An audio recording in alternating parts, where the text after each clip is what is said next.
The Olympic Rowing Center, as we're set for the lightweight men's 4 final. And the boat from Denmark, the world champions, they're called the Golden Four, Yaz. They won the first gold medal in this event in 1996, and the stroke man there on the right, Eskild Evison, was in that boat. Been around a long time. He's been very good over the years. Gold in Atlanta for this boat. Sydney was a bronze. Italy's got a very strong crew as well. Second at the world champions were the Italians. Netherlands very good in lane 5. Canada, Australia, Denmark, Italy, Netherlands, and Ireland lined up and ready to go. That Danish bronze medal in Sydney was amazing because they had lost one of their guys a few months before. He had a knee injury, and everyone counted them out of the finals. And counted them out of the finals and definitely out of the medals, and then they surprised everyone. They're such an impressive crew, and they are the world champions. What are we looking for here in the first 500 meters? Typically, we'll see everyone go out at a really high rating and then eventually settle somewhere around 500 meters into the body of the race. Not necessarily in this event. The lightweights can go down the course at around 40 beats a minute, redlining it all the way, and it's extremely painful to do it, but this is one of the events where you will see them do exactly that. Denmark has gotten out quickly. Let's go dockside to Trace Worthington. It's a very unique area, you guys. For the past 50 years, this location was a local airport. And the former runway is underneath the body of water, now obviously used for the Olympic rowing and canoe races. And in its post-Olympic use, besides being the site of the state-of-the-art rowing center, Skienias will be an environmental park for Greek people and others to enjoy. It really is a spectacular area. On a spectacular day, Trace, and this figures to be a shootout. Denmark is the favorite. There are a lot of boats here that are capable. Australia won the silver at home 4 years ago in Sydney. Denmark, Ireland, Italy is up there. Australia 1 and 6/500ths behind. And this Danish crew likes to get out to an early lead, and when they do, you know that things are going well because they can get right out on the edge of that field and sit on it and then watch everybody all the way down the course. Lane 2, Australia, and again, they won silver at home. They want to move up 1 notch to the gold spot. I talked to Anthony Edwards from that boat, and he said this race would be a classic. Everyone talks about how just making the final in this event is a shot at a medal. Every one of these boats could be a medalist here today. Edwards was in the boat 4 years ago, along with Simon Burgess. They're in there for Australia. There's Canada in lane 1, 7th in Sydney. They're in the final, looking to improve on what happened 4 years ago. The 3-man in that boat is Gavin Hassett. He's a silver medalist from Atlanta, so he's got a lot of experience in this event as well. Denmark rowing smoothly. The interesting thing, they're at 39.5 beats a minute, but it doesn't look that high. That's a good sign. They're so efficient. There's no check in the boat. It runs evenly. It runs smoothly. There's very little bounce, and that's why they move it so well. Come up on 1,000 meters. Australia making a push.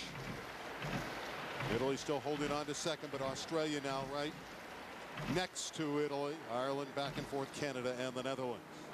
Half distance, 1,000 meters to go.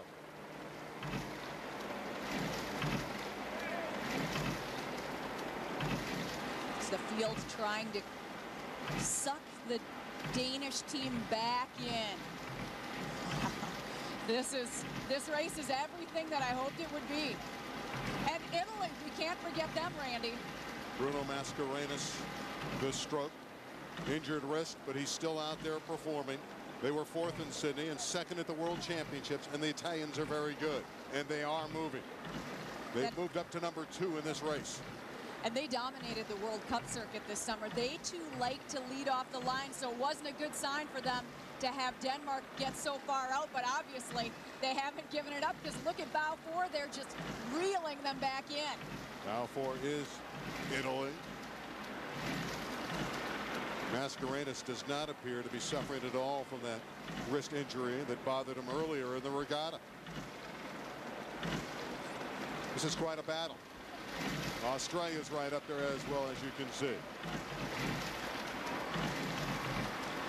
The Aussies said they'd have to have a perfect day in the sunshine. And they hoped that the Greek gods would be smiling upon them. 500 meters remain. Denmark by half a second over Italy and Australia. Those three are bunched up. Canada still has a chance as well.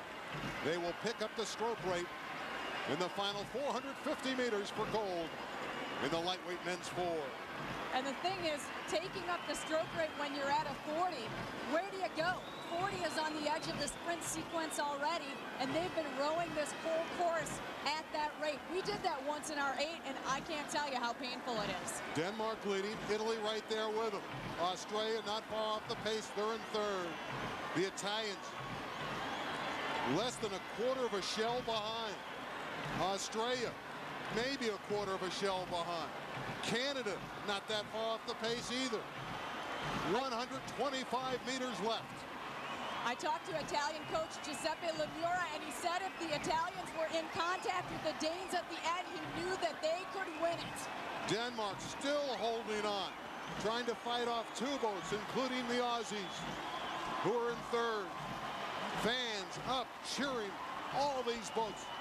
The final 15 strokes to the bubble finish. Denmark reaching back for the extra. Australia into second. 5 strokes remain. Here comes Denmark to the finish line. It appears that they're going to capture gold. They're through. They cross. They're golden.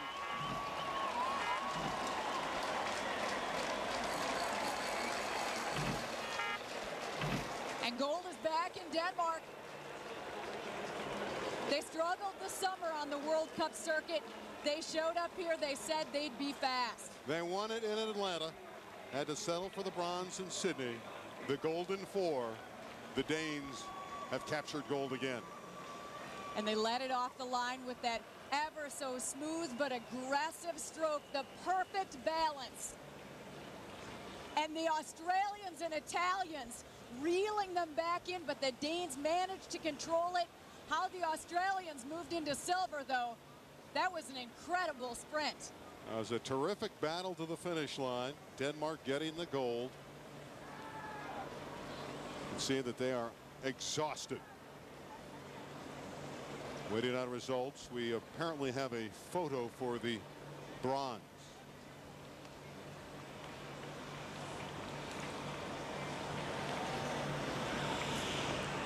And it is Italy that gets third. Denmark, Australia, and Italy go 1, 2, 3. The Danes, the golden 4, are golden in Athens.